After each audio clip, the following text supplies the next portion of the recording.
Good morning, dear children. Today we are going to deal with the last few exercises of our 10th lesson Aesop.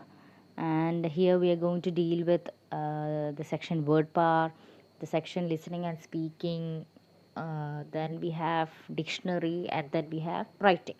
So please open your textbooks to page number 77, and we'll be starting our start doing the exercises. So it's in page number 77. And in word power, the first thing we are going to learn is about antonyms. What are antonyms? Antonyms are the opposite meanings. Okay, the opposite of any word can be called as an antonym. So we have here exercise A, in which we are going to find the antonyms of the words given. So let's look at exercise A. Match the words in column A with their antonyms in column B. Match the words in column A with their antonyms in column B. Let's look at the words given in column A. In column A, we have the first one wise, second one tall, third one dangerous, fourth one interesting, fifth one rough, and the sixth one is sharp. And in column B, we have A safe, B foolish, C blunt, D smooth, E boring, and F short. So we are going to match the words, that is, we are going to find the antonyms for these words. Now let's look at the first one, column A, first one. The antonym of wise is foolish. So B is the answer. The antonym of wise is foolish. Second one, the antonym of tall is short. The antonym of tall is short. F is the answer. Now the third one, the antonym of dangerous is safe. The antonym of dangerous is safe. Fourth one, interesting. The antonym of interesting is boring. The antonym of interesting is boring. Now the fifth one, the antonym of rough is smooth. The antonym of rough is smooth. And the sixth one, the antonym of sharp is blunt. The antonym of sharp is blunt. So let's look at the answers once again. First one, the antonym of wise is foolish. The antonym of tall is short. The antonym of dangerous is safe. The antonym of interesting is boring. The antonym of rough is smooth. And the antonym of sharp is blunt. Now let's go to the next section. So we have something to read. Now let's read it. Because of fables, many proverbs or sayings have come into practice. So like, for example, let's look at what fables are. We already have discussed this in the lesson. What are fables? Fables are short stories in which animals talk like humans. And these stories help us to give knowledge about how to face difficult or tricky situations. So, in the lesson we have discussed about a saying, who will bell the cat? Do you remember? Who will bell the cat? So, actually this saying has come from the fable, the cat and the mice. Okay. And so like that, because of fables, many proverbs or sayings have come forth. And and these proverbs or sayings they are advices, which are mainly on the basis of experiences. Okay, so look at what a proverb is. A proverb is a well-known common phrase or sentence that tells us about the truth or experience or gives advice. So proverb means it's a sentence. It is a well-known sentence, that is most of them will know about that. And these sentences have come forth because of few experiences, or that is, it gives us advice how to face tricky situations. Okay, like for example, who will bell the cat? That is a saying. That is that means who will perform this dangerous act. That is the meaning of the saying, who will bell the cat. So like that, we have few more sayings or proverbs. I have given here two examples. Let's look at the example. Practice makes perfect. So this is a proverb based on experience. So if somebody practices on something, then he will be perfect in that. Okay, every day he does practice on that and he becomes perfect in that. So actually the actual phrase is practice makes man perfect. Okay.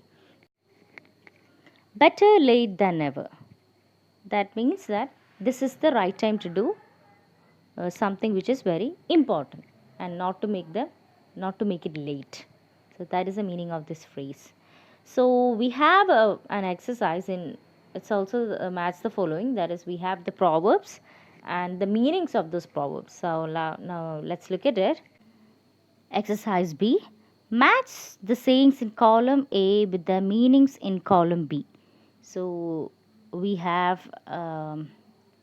two columns here, column A and column B. I have not given the box in the screen, but you can look at your textbook. And we have in column A we have the proverbs, and in column B we have the meanings of those proverbs. So we have to match those columns. Now let's look at the textbook and we'll look at the questions. The first one, column A, first one. The first proverb is, there is no use crying over spilt milk. Second proverb is, make hay while the sun shines. Third one, a friend in need is a friend indeed. Fourth one, the early bird catches the worm. And the fifth one, to turn over a new leaf. These are the proverbs, and let's look at the meanings given. A. True friends are those who stand by us in a time of need. B. Start afresh. C. If you start early, you are likely to be successful. D. What is done cannot be changed by crying about it. And E.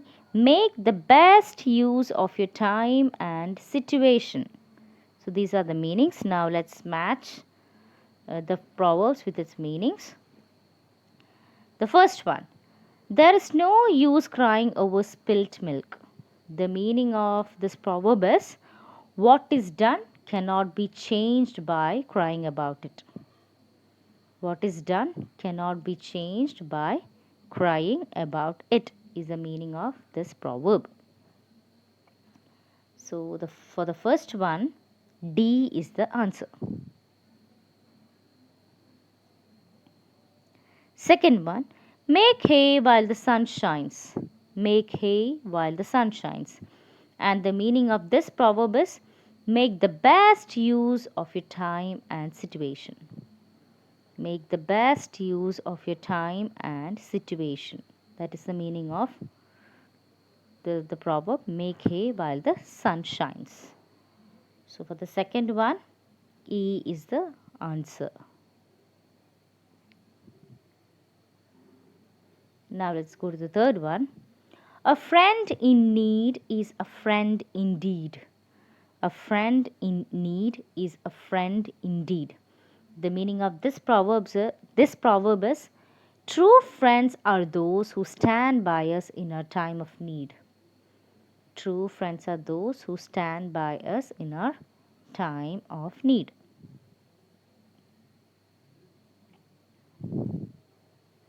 And the fourth one, the early bird catches the worm. The early bird catches the worm. The meaning of this proverb is, if you start early, you are likely to be successful. If you start early, you are likely to be successful. That means if you start early something to do, then you will be near to the success. That is the meaning of this proverb. Now the last one. Fifth one, to turn over a new leaf. To turn over a new leaf. The meaning of this proverb is to start afresh. Starting afresh is the meaning of the proverb, to turn over a new leaf. For the fifth one, B is the answer.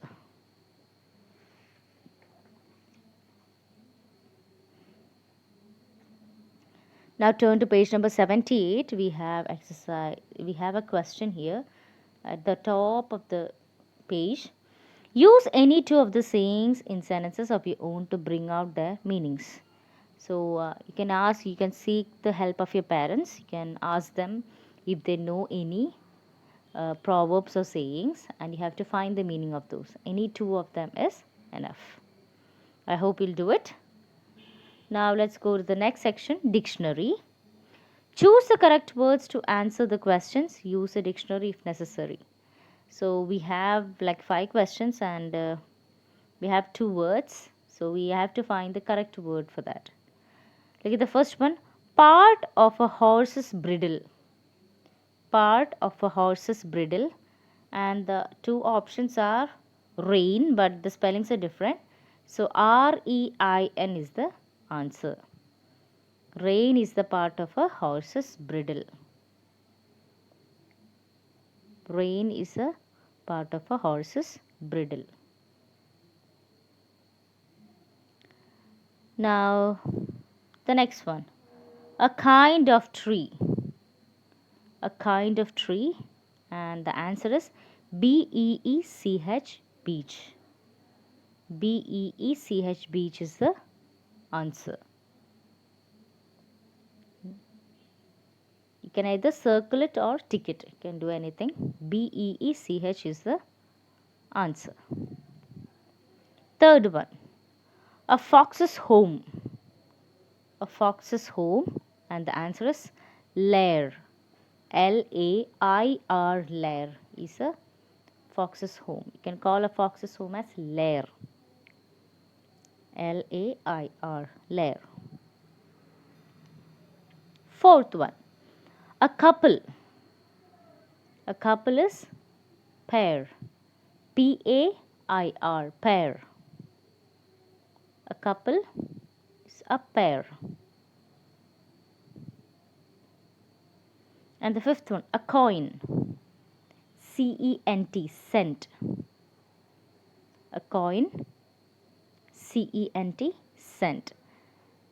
You can use a dictionary and find the meanings of both the words in each question, and you can find the correct meaning. Okay, so even if these 2 words have the same pronunciations, but the meanings are different. Okay, these are the words with the same pronunciations can be called as homophones, but they have different meanings. So you can use a dictionary and find the meanings of these words. Now let's go to the next section, and the next section is listening and speaking. Exercise A. Listen to the sounds and repeat them. We have like 8 words. Let's read it. The first one is wind. You have to repeat after me. The first word is wind. Second one is pond. Third word is spend. Fourth one is print. The next one is sand. Next one is went. Next one is find. And the next one is mind. Okay. Wind, pond, spend, print, sand, went, find, and mind. So now we have the words which are ending with the letter D and also with the letter T, but mostly they sound like same. Like the sound would be D sound, D. Like wind, print. Okay, we have the sound, the last sound will be almost the same. So we have the next section, unscramble the letters to find the words and then say them. So we have 4 questions, And the first one is ant, A-N-T, ant. Second one is hand, H-A-N-D, hand. Third one is tent, T-E-N-T, tent. And the fourth one is elephant. So we have unscrambled the letters, and we have found the words, and these words also end with T and D, but the sounds are almost the same. The sound is D sound. Ant, tent, hand, elephant. Okay. And we have come to the last final exercise, and this exercise is writing, and it's a project. Okay, I want to give you a project. Now let's read what's given here. There are many people around us who help us in our daily life. Some of them are listed below. Think of how they encourage us, teach us good habits, guide us to protect ourselves from danger, and so on. Choose any one role model from the list below and share in class how you would guide them if they needed help. So what you have to do is you can there are many options there are many options given, so you can choose any one of them, and you can just either share with your friends if anybody is with you, or you can write it like in one or two, like 3 or 4 sentences. Now let's look at the list given here. The first one is a teacher to his or her students who do not pay attention. Second one, a doctor to his or her patients who do not like medicine. Third one, a dentist to his or her patients who do not brush their teeth properly. Fourth one, a dietitian to children who do not like vegetables. Fifth one, a traffic police inspector to those who break traffic laws. Next one, a bus driver or conductor to children traveling by bus. The next one, a coach to players who do not exercise. Or the last one, a friend to another friend who needs help. So you can write any one which you would like, and I want you to do this. Either you can share it with anyone, or you can write it, and you can show it to your teacher. So this is the project you have got in this lesson, and this is the end of our lesson 10th lesson, Aesop. Please do the exercises and learn it very well, and I hope you like the story also. And so this is for today, and we'll meet the next week. Bye.